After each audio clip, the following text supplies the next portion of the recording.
Today we learn about primordium development in plants. A primordium is defined as an organ or tissue in its earliest recognizable stage of development. Cells of the primordium are called primordial cells. In any meristem, primordial cells are present in knobby outgrowths or ribbed inverted cones. Different primordial types like leaf and flower primordia arise from the shoot lateral meristem. This process is regulated by a set of genes and also by the plant hormone auxin is involved in this process. The new primordia being initiated at the placenta where the auxin concentration is high, and thus the leaf and flower is developed on the plant. Genes like STM, that is shoot meristem, and CUC, that is cup shaped cotyledon, are involved in defining the borders of the newly formed primordium. That is, these genes STM and CUC take part in the development of primordium, and from primordium shoot leaf and flower is developed on the plant. So the primordium development in plants is very important process. Now we see the transition.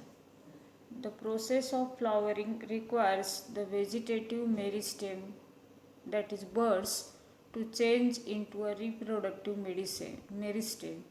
This process is termed as evocation.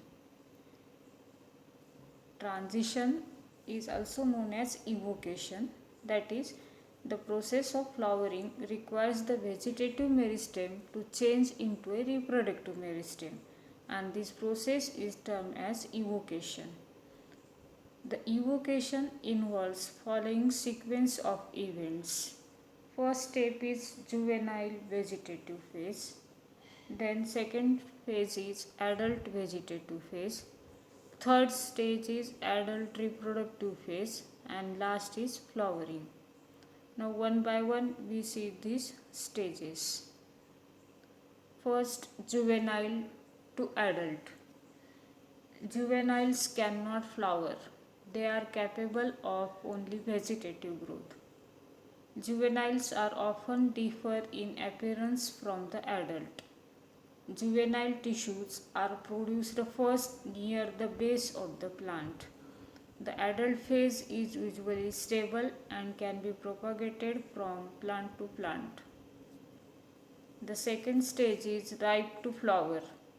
The adult can flower and is said to be ripe to respond or flower, or it is known as competent.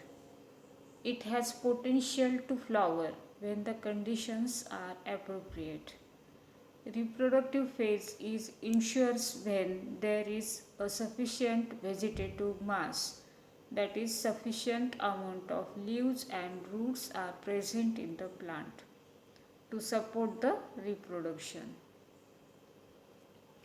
Third stage is juvenile to adult transition.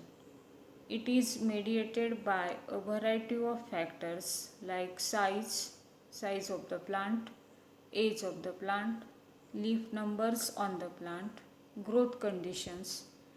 The conditions that favor growth promote the transition to adult phase. Poor conditions such as water stress, lack of light, low temperature prolong the juvenile phase. Other factors. One or more these factors likely induce changes in hormones, nutrient levels, or other chemicals that in turn trigger the developmental switch to adulthood.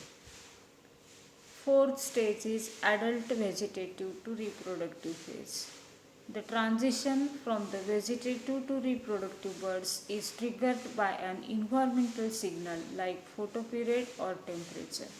That is, photoperiod and temperature take important role in transition of vegetative to reproductive phase. This signal synchronizes flowering to environmental events. Thus, this is a type of timing mechanism, and the plants use it to coordinate actions with the season.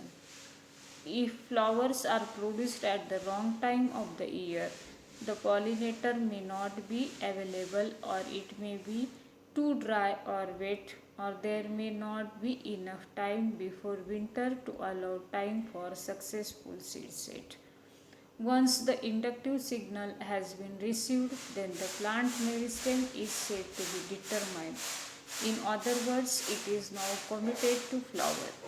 In some plants, an environmental signal is not necessary to trigger the transition to the determined state. These plants move directly in the reproductive phase after becoming competent. That's all about the transition.